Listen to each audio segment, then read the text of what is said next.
Here we go. Getting the party started. Kind of.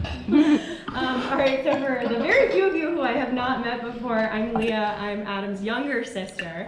And for the few of you who were not at Lex's wedding back in January, you didn't get to hear the little taste of Adam I gave there, but it is my pleasure to continue the story of what my life was like for the first few years growing up alongside of him. When I was just 6 months old, my grandma walked in and I was on the floor. Adam had his foot on my head and he was making me cry for the first time. At 3, I buttered my first piece of toast and I used half a tub of I can't believe it's not butter. So lovingly from then on for the next 7 years, Adam called me tub of lard or butterface, and that was it. Then there was the ball game, where my brother, my sister, and my cousins, Corey and Brandon, would have me run up a flight of stairs while they would throw balls and pillows at my face. Sorry. I probably had a mild case of Stockholm Syndrome, because even with all of this going on, all I wanted was to be his friend and prove I wasn't just his uncool little sister. But he learned to take advantage of that too.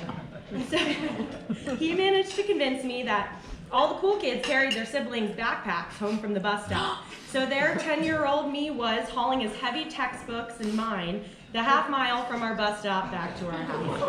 For weeks. This went on for a really long time. But everything changed when Lex went off to college. Suddenly, Adam and I were both in high school and splitting the supervision of our parents between us. We bonded over not getting caught. Adam would drive me to school in the mornings, blasting country music that I couldn't stand, often with the Jeep top down, wearing a t-shirt, shorts, and flip-flops in the dead of winter. Me, bundled up, trying not to freeze my ass off. We were perpetually late to school. I'll never forget the time that my mom wrote us a note, and we decided that since we already had it, we might as well stop at Starbucks to get some breakfast. And we get to Starbucks, and who should walk in but my father? The exchange went something like this. And we kind of ducked behind a display, which we continued to circle, praying that we wouldn't get caught. We left there unseen and ungrounded. Then there was the time. Then there was the first time our parents went away for the weekend. They still thought I was an angel, so they said to me, "Make sure Adam doesn't have a party." But I was a freshman, and I couldn't wait to party with the seniors. So we threw a sports-themed rager in our basement, and I got drunk for the first time off Natty Light. Similarly, Adam was at the first party I threw with my friends too, and he took a lot of the blame from my mom for the shenanigans that ensued. And that's how I knew we were no longer enemies, but had somehow transitioned to frenemies. When Adam was on one of his fun employment sabbaticals after we had both graduated from college, he helped me move from Louisiana to California, or as we fondly called it, Gerber Goes West, bombs for days. We spent 10 days making the drive, visiting 6 national parks along the way. We camped under crystal clear night skies in Big Bend, illegally crossed the Rio Grande River into Mexico to experience a hot spring. Maybe I was looking for my future boyfriend. We tumbled down the dunes in White Sands National Monument, and we even ended up in Pie Town on Pie Day, where there were no pies. If any of you have taken a trip with Adam, I'm sure the spirit of it was very similar to the time that we shared.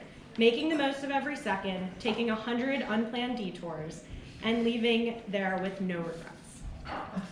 I feel so lucky that as we got older and we grew closer together, and although the taunts and Dutch ovens have never gone away fully, that they no longer seem to come from a place of hatred, but I like to think a place of love and affection.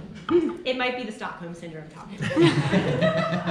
Now the years went by, and we all wondered whether Adam would settle down, as Lex kind of alluded to, both in one location and with a partner. There were a few girlfriends here and there, but none who seemed to be able to match this nomadic man stride for stride and match his infectious passion for life.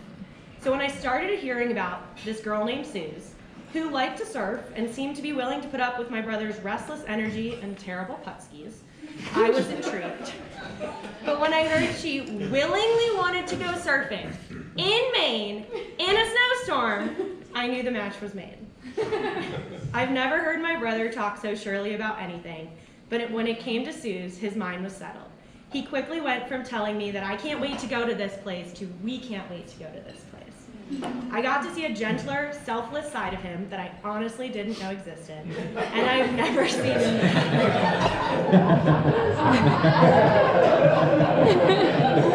Suze, I couldn't imagine a more perfect partner for my brother, and I'm so happy that tomorrow I get to officially call you my sister. To the bride and groom, to all the waves yet to come, and all the inventors.